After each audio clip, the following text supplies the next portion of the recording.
খোলা বইয়ের পাতা আজ বলেই দিলেন।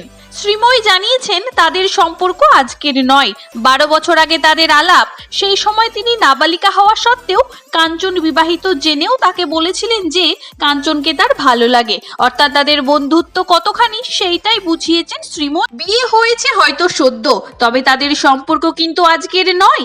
দীর্ঘ 12টা বছর ধরে তারা একে অপরকে চেনেন, ধীরে ধীরে একে অন্যকে বুঝতে শিখেছেন, কার কোনটা ভালো লাগে, কার কি পছন্দ, সবটাই। শ্রীময়ী বলেন, কাঞ্চন খুব মুখচোরা, ও কোনোদিনও বলেনি ভালোবাসি। তখন আমি নাবালিকা হওয়া সত্ত্বেও একজন বিবাহিত পুরুষকে বলেছিলাম আমার ভালো লাগে, তবে সেই সময় প্রেম প্রেম ব্যাপার ছিল, সেই সময় থেকে বন্ধুত্ব ছিল, তা এখনো আছে। শ্রীময়ী আরো বলেন, এখনো যদি কোনো কারণে কাউকে ভালো লাগলো আমি ওকে বলি, তখন কাঞ্চন বলে এবার ভালো লাগা কমা, এখন তো তুই মেয়ের মা হয়ে গিয়েছিস, আমাদের মধ্যে খুব